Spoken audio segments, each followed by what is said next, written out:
Hello, everybody, and a special hello to all my Dallas people. I'm here today because I want to explain to you why we should not be afraid of the coronavirus in terms of the market, um, but also to kind of give you some guidance as to what you should be doing. Okay, so I'm really going to be walking through 4 basic steps. Um, but first, I want to just start with basics. So, basic number one is don't panic. Stop panicking. It's not doing anything for you, for your family. Um, and really, what it does is it paralyzes you and it makes you immobile. Um, and that's the exact opposite of what we should be doing right now, because usually fear of something like this is really a product of not having done the right thing necessarily in the financial sense. And so if you're not necessarily doing the right thing financially, then you're here at point A, but you need to get to point B. So call to action is absolutely necessary. So stop panicking. So that's number one. Number two is become financially educated. Become financially educated. Well, that sounds like a lot of work, though. That's a lot of stuff to learn, and what's a lot to learn is what 10 years, 15 years down the road when you realize it's too late and you're constantly worried about your money and whether you have enough, and you're digging yourself a hole and then trying to dig yourself out of a hole, and then on and so forth. That's me digging a hole. That is much, much harder, trust me. So find someone, if you're worried about, not knowing where to look, not knowing what books to read, not knowing, if you're going to understand the jargon, the language, completely understandable. Those are all very fair concerns. So find someone who is out there teaching this stuff to people in a way people can understand. If you need help with that, feel free to ask me and message me. I can help you with that. But we're not going to get into that right now. So how do I start, Megan? Well, that's a great question. So before I get into the steps, I think it's really imperative that you know exactly how you should be feeling right now during this coronavirus. So that way you have a comparison point. You can compare it to how you are feeling right now. Okay, so number one, you should actually be at peace right now.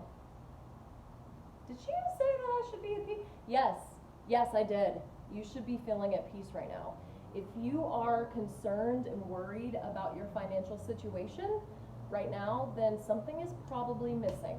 Okay, so that could mean a lot of things. That could be your relationship with your current financial professional, or it could just be something's missing from your financial portfolio that you need to have a conversation with them about. So, and the second thing is that you should be feeling a sense of financial security. Okay, so would you be surprised if I told you that there is definitely ways that you can keep all your money and you don't lose any money even when the market crashes? So I don't know if anyone is familiar with Robert Kiyosaki, but he is one of the most well-known self-made millionaires. Okay, he's the author of Rich Dad Poor Dad, Cash Flow Quadrant, a bunch of different books. Okay, so a lot of people will ask him, well, tell me what stocks do you invest in, what bonds do you invest in, what mutual funds, and you know what his response is? It's none of those.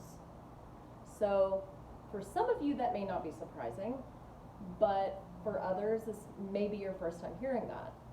And so what the point I'm trying to make here is that there are things out there that protect you from times like this. So wouldn't it be nice if you had known about those things?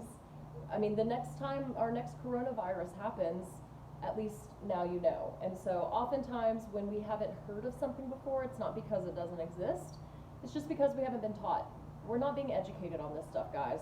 And that's for a reason, because in our society, if we're kept ignorant, we can be taken advantage of. Okay, so now let's go ahead and walk through everything. So the first step would be to ask yourself whether or not you can confidently put a check mark by those 2 boxes that I just mentioned. So are you feeling at peace? And do you feel a sense of financial safety? If you cannot confidently answer yes to either one or both of those, then there is probably potentially an issue. You may want to kind of revisit the drawing board, so to speak. And so the first two steps, though, start with you. Okay, so step number one is simply keep an open mind. Keep an open mind. Not all financial professionals are here to take advantage of you or rip you off. Unfortunately, many of them are. Okay, so when you, and in a few minutes we're going to go over kind of what those signs are, like the kind of things to look out for. Okay, and there's more than that. I'm kind of under time constraints, so you can always reach out to me, but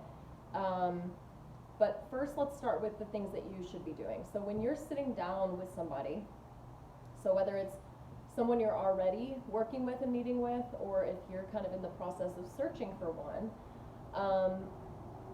just be open to new ideas, because just like any other industry, you guys, the financial services industry is constantly improving and changing and evolving.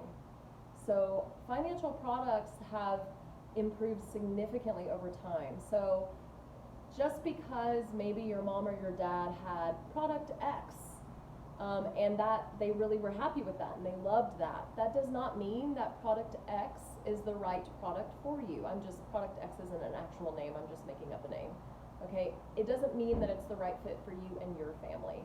So be open-minded and just let your financial professional do their job. Okay, let them do their job for you, because sometimes these new services are the thing that's going to protect you from the next coronavirus. So try to approach these meetings not with a kind of know-it-all, do-it-myself mindset. Really be a blank slate, okay? And so number two is, don't be afraid to ask questions. You have the right as a human being and as a potential client to ask as many questions as you want. You deserve to ask questions, but there is one thing I want you to keep in mind. Many times when we are talking with someone who may be interested in meeting for the first time, that conversation is over the phone. And you might want to know the answers to all your questions right then and there. But in response, you might get, I'd love to answer all your questions. Let's set up a time to meet. And immediately your defenses go up, okay? Let me tell you the reason for that. That is not always a red flag. What that can mean sometimes is we want to show you in person, because I don't know about other financial professionals, but for me, I do a lot of visual demonstrations. I'm a visual person. I like to draw concepts out for people. I like to show them illustrations, because at the end of the day, I believe that not only do you deserve to have financial abundance, but you deserve to know where it came from, how it got there, and why. Okay, so sometimes it's just a way of us wanting to be able to answer your questions in the most appropriate way. So be open to that. Do your due diligence and have a face-to-face meeting first before you write someone off. Okay.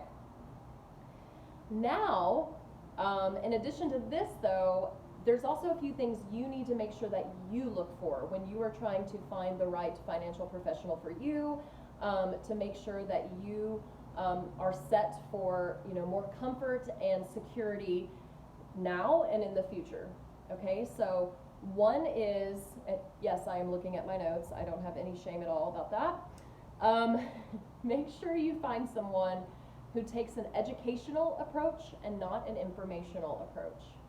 So sometimes if someone's just throwing a bunch of words, information, jargon at you, that may be, a warning sign.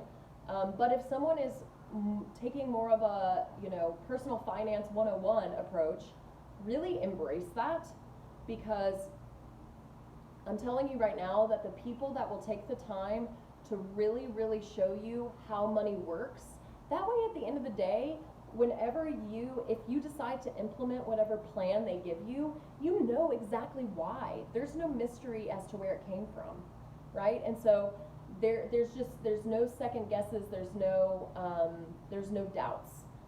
So that is really, really important.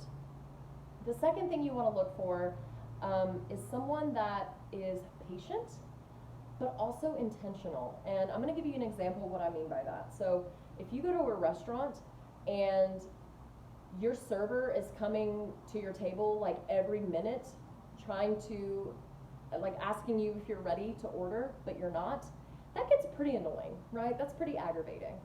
But the complete opposite of that is when you're ready to order, or let's say you're super, super thirsty and you want a refill, but you can't find, it's like your waiter or waitress disappeared into the culinary abyss and you don't know where they went. That's also really aggravating.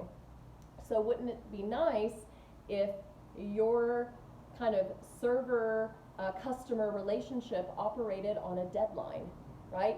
You knew that that server, well, they know when their deadline is, so if they're not here by such and such time, we leave, right?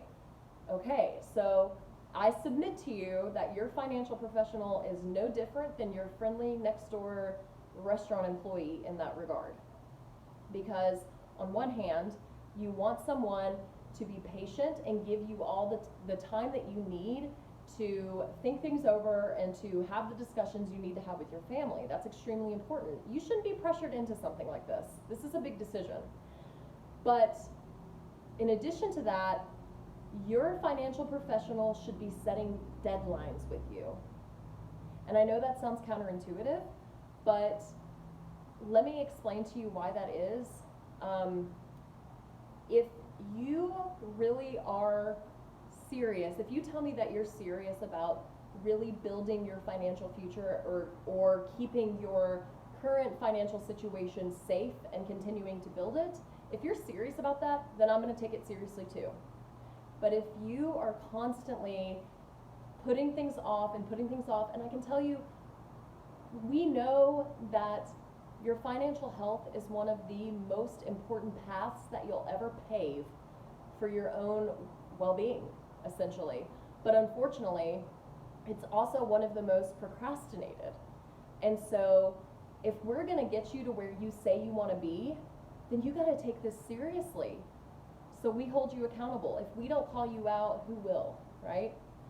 So everyone, if you have taken those steps, then you should be okay, okay? If any of this resonates in a strange way to you, if it gives you a weird gut feeling, that may be a sign, okay? So thank you everybody for listening, and just be happy, be healthy, and please be abundant.